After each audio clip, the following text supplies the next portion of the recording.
Let's talk about loan proposals. Rate quotes, worksheets, they all pretty much mean the same thing. It gives you an idea of what current market rates are doing and the different loan programs that are available. So it's never a bad idea to level up your knowledge of a loan proposal. This can save you thousands of dollars and also save you time by choosing the right lender. I'm going to break a loan proposal down for you so you completely understand what's in it and what should be in it. I provide three rate options: a prevailing rate, a rate buy down, and a lender credit. It's always a good idea to get a strong understanding of what the prevailing interest rate's doing, because then you can work off that and decide which direction you want to go in. A prevailing rate is the most commonly offered rate of the day with a minimal or no rate buy down. Rate buy down, points discount, it's just interest being paid up front for a lower rate over the life of the loan. Also, the numbers that you see on the screen right now are for illustration purposes only. I put these together just as made up numbers in order to break down a loan proposal. Starting with the prevailing interest rate, I used a $500,000 sale price. I used 10% down. That would be a loan of $450,000. Payments based on $2,844 to principal and interest, $500 per month for property taxes, $125 per month for homeowners insurance, and $63.75 per month for private mortgage insurance. Why do I have property taxes and homeowners insurance in the payment? In this example, I'm setting up an escrow account.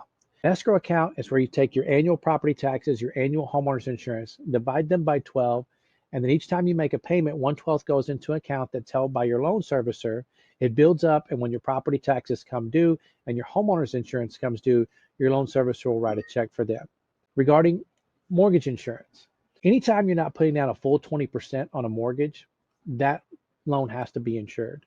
With conventional loans, they're insured by private mortgage insurance companies. That's where we get the moniker PMI. Closing costs are $27.97.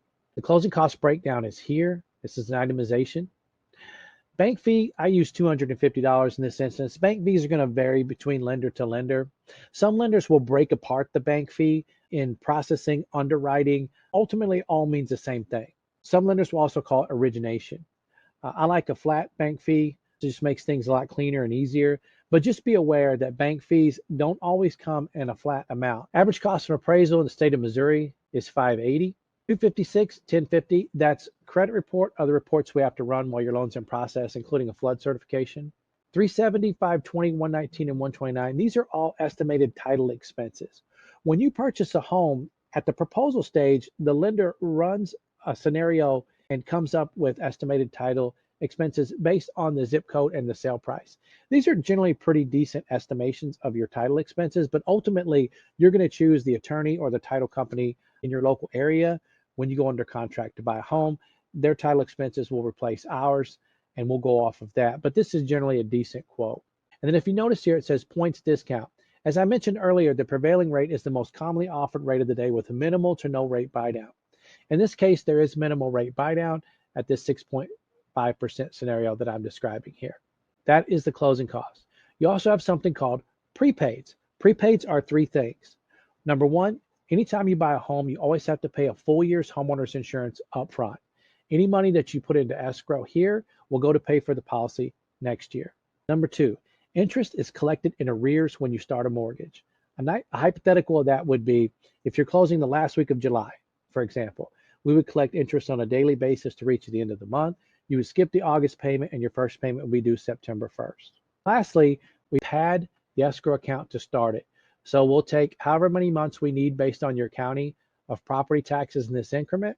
Insurance, we usually take a couple months to start the account. When you buy the house, you're going to put earnest money towards it. It will go in this section here. You can also talk with your real estate agent about the seller paying all or a portion of your closing costs. So that is a prevailing interest rate full breakdown. You can look at it and say, okay, am I comfortable with the terms on the prevailing rate? If you are, great. If you prefer a lower payment, you can grab one by using a rate buy down. So if you notice here, the payment's lower at $34.59 since the rate drops to 6.25, but the cash due at closing goes up from $56,447 to $59,807. That's because we're rolling more interest in up front to buy that rate down over the life of the loan. You can also go the opposite direction if you prefer to bring less money into closing. That's by using a lender credit. Basically what we do here is we raise the rate over the prevailing rate, take that extra yield, and give it back to you in the form of a credit. So in this scenario that you see right here, the payment is 3682. It's the highest of the payments, but the cash due at closing is the lowest at 51,978. That's because if you notice, there's a $3,937 lender credit applied. So that's three different options and a full breakdown of a loan proposal. I hope this gives you a little better understanding of how these work. Use this information universally with every loan proposal that you receive, and I think it'll help you a great deal in understanding the differences in the rates that are being quoted.